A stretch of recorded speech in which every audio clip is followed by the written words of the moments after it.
Maling! Maling! Bocil, ini namanya Yazid. Meski anak yatim miskin, tapi dia punya cita-cita kuat ingin jadi chef pastry terhebat di dunia. Karena sangat miskin, Yazid kecil sering mencuri bahan-bahanku di minimarket untuk latihan masak. Beberapa tahun berlalu, tepatnya tahun 2000, suatu malam di salah satu restoran mewah di kota Paris, Perancis, terlihat Yazid kini sudah tumbuh remaja. Umurnya sekarang 16 tahun. Hari itu adalah hari pertama Yazid masuk kerja shift malam. Dia sedang training jadi cook helper atau koki pembantu, tapi karena masih anak baru, tuh bocah kerjanya berantakan banget waktu chef lagi briefing ngasih arahan ke koki-koki lain.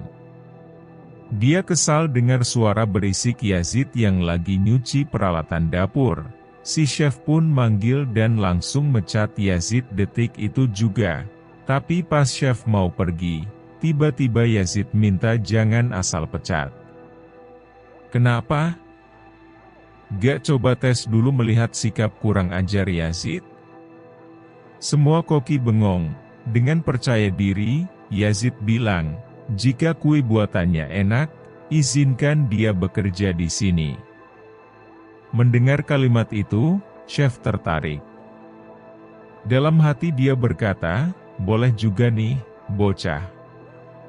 Meski penampilan dessertnya masih kurang rapi, namun ketika mencicipi, chef begitu kagum. Chef lalu menyuruh Yazid mulai masuk kerja besok lusa. Jangan sampai telat. Mendengar itu, Yazid sangat senang.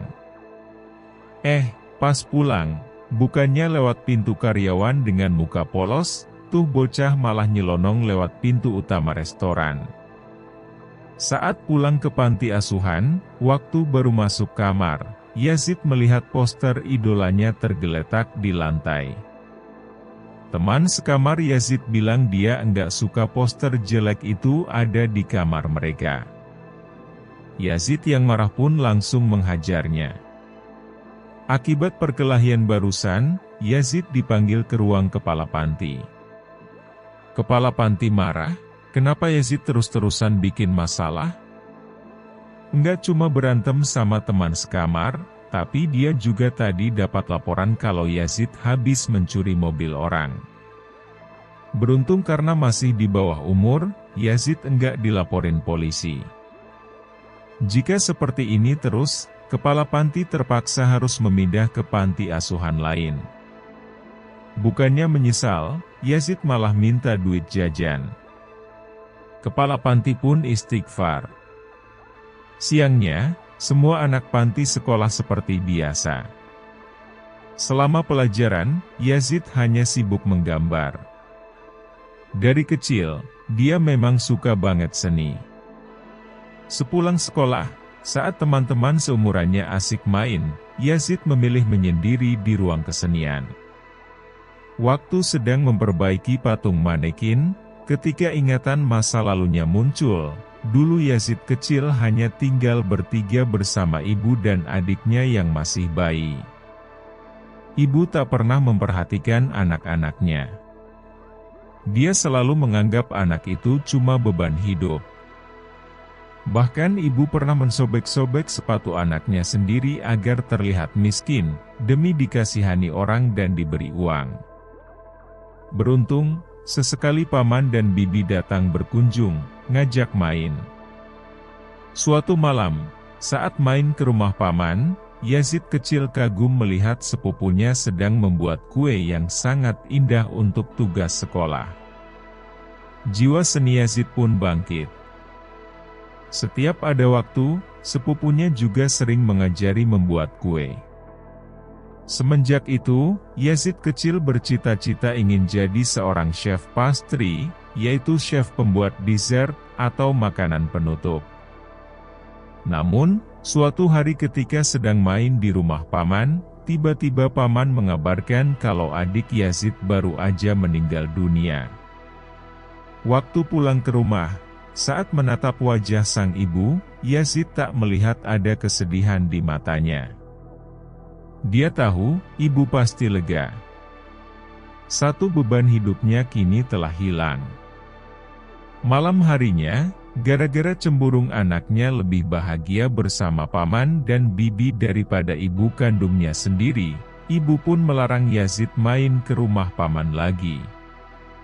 Tapi karena dia juga belum sanggup merawat Yazid sendirian, akhirnya ibu memutuskan untuk memasukkan anaknya itu ke panti asuhan.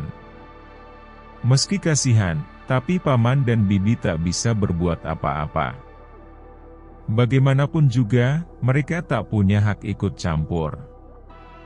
Keesokan harinya, sepulang sekolah, Yazid ngasih tahu temannya kalau dia berhasil lulus tes di salah satu restoran elit di kota Paris. Besok pagi, dia sudah bisa mulai kerja. Teman Yazid pun ikut senang. Malamnya, karena tak punya ongkos, Yazid nekat menyusup ke ruang kepala panti, lalu mencuri uang di laci. Waktu keluar, temannya yang dari tadi nemenin bilang, sekarang gantian Yazid harus nemenin dia transaksi ganja. Cuma sebentar kok, habis dapat duit langsung pulang. Mau enggak mau, Yazid ikut. Sesampainya di tempat pertemuan, saat sedang transaksi, Yazid gelisah. Kenapa lama banget? Besok subuh dia udah harus berangkat kerja. Tapi di tengah transaksi, tiba-tiba ada polisi datang. Yazid harus menginap di penjara. Pagi harinya, setelah ibu Yazid dipanggil ke kantor polisi, Yazid yang masih di bawah umur akhirnya dibebaskan. Meski sudah lama sekali tak bertemu, tapi ibu masih belum berubah. Sepanjang jalan pulang, ibu terus memaki-maki Yazid dengan sebutan anak tak berguna, anak haram, serta hinaan-hinaan kasar lain. Yazid yang muak pun teriak dan lari meninggalkan ibu. Saat pulang, pembimbing panti menegur, "Dari mana aja Yazid semalam? Kenapa pergi keluar tanpa izin?" Karena si pembimbinglah yang mengurusnya dari kecil, dia jadi sudah menganggap semua anak panti seperti adiknya. Dengan anak-anak lain yang cuma sibuk main, pembimbing tahu di mata Yazid ada ambisi. Jadi tolong, jangan ikut pergaulan yang enggak benar. Setelah dinasehati, Yazid segera siap-siap dan berangkat. Di hari pertama kerja itu, dia terlambat. Sesampainya di restoran, chef terlihat dingin. Sekeras apapun Yazid minta maaf sambil menjelaskan kalau dia telah menempuh perjalanan sejauh 180 km dari panti asuhan ke restoran ini hanya demi bisa belajar membuat dessert. Tapi chef tetap tak peduli, bukan urusannya. Yazid pun lemas. Namun ketika dia berjalan ingin keluar, mendadak chef memanggil, lalu memberi kesempatan kedua. Mendengar itu, Yazid sangat lega. Sorenya, sepulang ke panti, karena kelelahan, Yazid langsung tidur. Di sisi lain, di kantor, terlihat kepala panti sedang berdebat dengan pembimbing. Gara-gara selalu membuat masalah, kepala panti berencana ingin memindahkan Yazid ke panti asuhan lain. Tapi pembimbing berusaha melindungi. Walaupun nakal, anak itu punya bakat. Dengan tegas, pembimbing bilang, pokoknya, kalau Yazid dikeluarkan, maka dia juga akan keluar dari panti ini. Besoknya, di restoran, chef mengajari Yazid teknik-teknik membuat dessert. Chef berkata, untuk menciptakan kue yang enak, gak ada rahasianya. Kuncinya cuma pakai perasaan dan yang terpenting, perbanyak latihan. Yazid pun termotivasi. Karena terlalu malam, Yazid jadi ketinggalan kereta dan terpaksa harus tidur di stasiun. Keesokan harinya, di panti, saat sedang sekolah di kelas, teman Yazid memberitahu, kemarin dia dengar katanya pembimbing terancam dipecat karena melindungi Yazid. Mendengar itu, Yazid merasa gak enak. Dia gak mau orang lain sampai kena masalah gara-gara dia.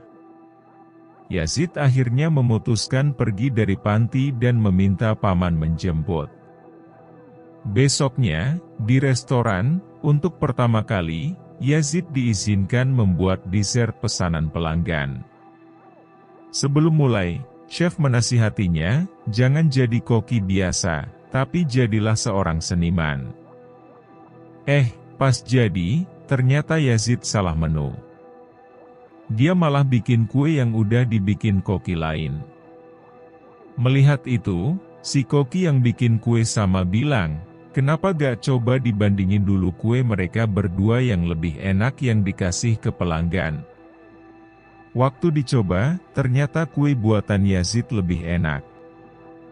Semua koki pun memuji anak muda itu. Sepulang kerja, agar tak merepotkan paman dan bibi, daripada bolak-balik numpang tinggal, Yazid memilih tidur di jalanan. Hari demi hari berlalu, Yazid terus bekerja dan belajar di restoran sambil bersiap untuk ikut kompetisi coklat tingkat nasional. Hari kompetisi coklat tingkat nasional pun tiba. Setelah patung coklat yang dibuat selama berhari-hari jadi, yakin karya coklatnya itu pasti menang dan dia akan dapat sertifikat serta hadiah uang besar. Yazid bersama paman lalu perlahan-lahan menggotong patung coklatnya ke mobil. Tapi tiba-tiba, ibu datang ingin memberi semangat.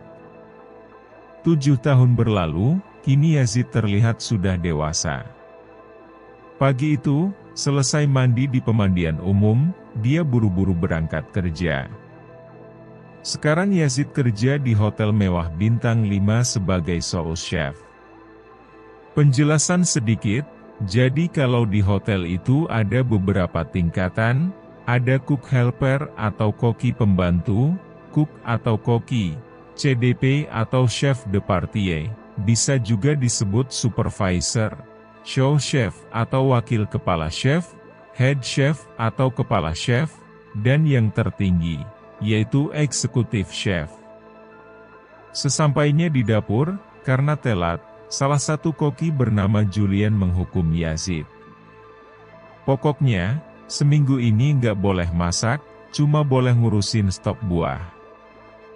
Julian ini adalah cucu pemilik hotel, jadi walaupun bawahan Julian, tetap sok berkuasa dan gak ada yang berani ngelawan, bahkan kepala SF sekalipun. Meski kesal, diperintah bawahannya, Yazid terpaksa nurut. Malamnya, seperti biasa, sepulang kerja, Yazid enggak langsung pulang. Dia nongkrong dulu di pinggir pantai bareng temannya yang bernama Manu. Setelah pikirannya segar, dia lanjut latihan ke dapur sampai larut malam. Goût la crêpe, goût gelation, continue place de fort, place de terre, tranquille. Keesan hati mendadak ada tamu komplain lalu mengembalikan makanannya karena enggak enak. Ternyata tamu itu adalah orang penting bernama Bocar, yang biasa mengkritik dan menilai makanan di banyak restoran. Kepala chef pun meminta Yazid membuatkan kue baru. Soalnya, di dapurnya ini hanya Yazidlah chef yang paling berbakat. Awalnya Yazid masih ngambek. Dia cuma tukang ngurusin stok buah, kenapa enggak suruh wajah Julian yang bikin? Tapi setelah kepala chef terus memohon, akhirnya Yazid mau. Tak lama kemudian, saat Yazid istirahat ke belakang, chef bilang kalau Bocar kagum dan ingin menemui Yazid. Waktu bertemu, Bocar mengucapkan terima kasih, kuenya enak banget. Bahkan, ini kue ternak yang pernah dia makan. Mendengar pujian itu, Yazid senang. Sepulang kerja, Manu yang curiga diam-diam mengikuti Yazid pergi ke bukit belakang hotel. Sana ternyata kecurigaan Manu benar. Selama ini dia penasaran kenapa sahabatnya itu tak pernah pulang ke rumah. Karena ketahuan, Yazid terpaksa jujur. Sudah bertahun-tahun ini dia selalu tidur di jalanan. Dia tak mau pulang ke rumah ibunya dan tak ingin merepotkan siapapun, termasuk Manu. Daripada sewa kos, lebih baik gajinya dia tabung untuk ikut kejuaraan dessert dunia. Mendengar cerita barusan, Manu menyemangati. Toh, Tit di sini juga enak kok. Bisa lihat indahnya bintang-bintang di langit. Manu pun menemani Yazid nongkrong dan menikmati suasana malam bersama. Besoknya, waktu lagi kerja, gak ada angin, gak ada hujan, Julien nyari gara-gara marahin Manu tanpa alasan. Karena kesal sahabatnya direndahkan, Yazid memberanikan diri melawan. Melihat keributan itu, kepala SF memanggil Yazid, lalu menyuruh mengikutinya. Ternyata, ingin memberi kabar bergembira. Pihak manajemen memutuskan memberi fasilitas kamar hotel. Jadi mulai sekarang, kamar ini milik Yazid. Berterima kasihlah ke Manu, karena tadi pagi dialah yang telah berusaha keras membujuk manajer hotel. Yazid pun kegirangan. Akhirnya, dia nggak tidur di luar lagi dan bisa merasakan rasanya kasur empuk. Setelah Saf pergi, waktu Yazid lagi melihat-lihat kamar, paman menelepon. Lalu mengingatkan, jangan lupa, sebentar lagi bibi ulang tahun. Yazid bilang dia enggak bakal lupa. Nanti dia pasti bikinin bibi kue enak. Sebelum menutup telepon, paman juga memberitahu, kalau sekarang ibu Yazid sedang sakit parah. Dokter memvonis hidupnya tak akan lama lagi. Mendengar itu, Yazid hanya terdiam. Malamnya, sebelum pulang kerja, Yazid membuatkan dan mengirim kue ulang tahun untuk bibinya. Keesokan harinya, eksekutif datang memeriksa kondisi dapur.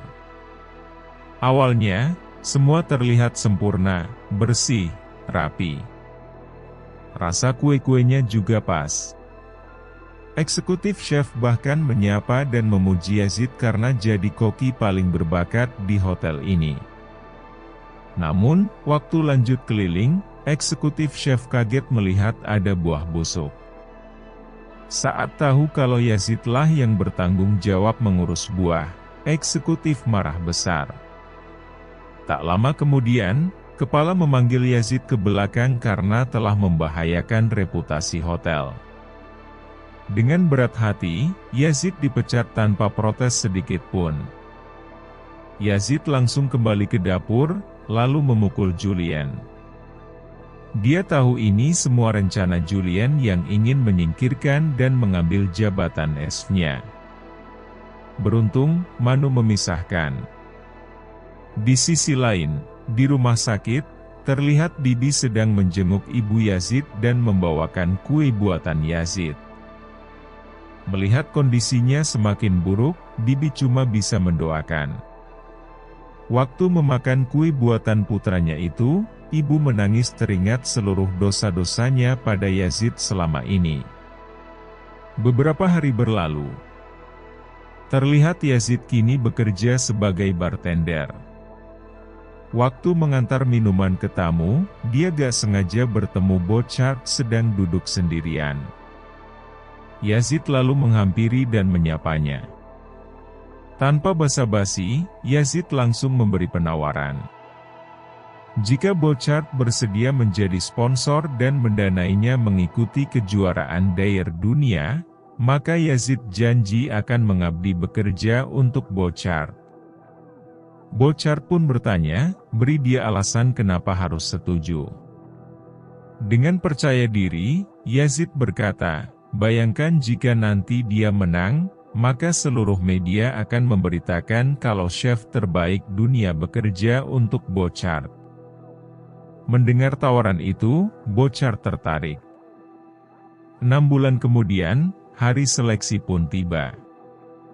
Sebagai sahabat, Manu menyetir mobil mengantarkan Yazid ke tempat kompetisi.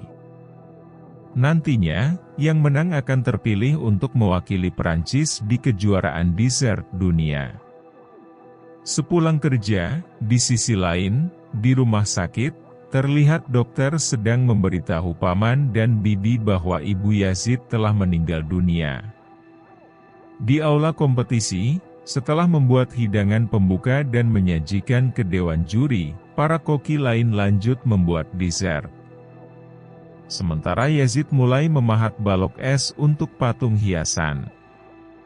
Saat patung es Yazid jadi, semua orang kagum dan terharu. Para koki pun langsung menata hidangan penutupnya, lalu menyajikan ke dewan juri. Hari demi hari berlalu. Yazid terus berlatih. Bibi juga selalu menelepon memberi kabar terbaru tentang kondisi penyakit sang ibu. Saat kompetisi dessert dunia, di tengah hingar-bingar, di sisi lain, di rumah sakit, terlihat dokter sedang memberitahu paman dan bibi bahwa ibu Yazid telah meninggal dunia. Di tempat kompetisi, saat pembukaan, Yazid terlihat gagah berani dan percaya diri. Ketika acara dimulai, setelah membuat hidangan pembuka dan menyajikan ke dewan juri, para koki lain lanjut membuat dessert. Sementara Yazid mulai memahat balok es untuk patung hiasan. Saat patung es Yazid jadi, semua orang kagum dan terharu. Para koki pun langsung menata hidangan penutupnya, lalu menyajikan ke dewan juri. Akhirnya, waktu pengumuman pemenang tiba. Dengan tegang, Yazid duduk di bangku penonton. Saat nama pemenang diumumkan, ternyata Yazid yang keluar sebagai juara. Semua orang bersorak-sorai. Bahkan para juri pun terkesima. Setelah naik ke panggung, Yazid menerima penghargaan dan berterima kasih pada sponsor, sahabat, dan semua yang mendukungnya. Setelah acara selesai, Yazid menerima telepon dari paman. Dengan sedih, paman memberitahu kalau bibi telah meninggal dunia. Mendengar kabar itu, Yazid meneteskan air mata. Saat itu juga, dia pun memutuskan untuk pulang ke kampung halamannya. Di rumah, dia mengurus pemakaman bibi sendirian. Tak ada yang membantunya. Tapi saat itu, dia tak sendiri. Ada banyak kenangan manis bersama bibi yang terpatri dalam hatinya. Setelah pemakaman selesai, Yazid memutuskan untuk membuka restoran sendiri. Dia ingin mempersembahkan segalanya untuk bibi dan mengabadikan nama bibi sebagai nama restorannya. Dan akhirnya, restoran yang diberi nama Bibi's Kitchen pun dibuka. Restoran yang menyajikan hidangan penutup khas Prancis ini tidak hanya berhasil menjadi salah satu yang terbaik di kota, tapi juga menjadi tempat yang penuh inspirasi bagi banyak orang, terutama anak-anak yatim piatu seperti Yazid.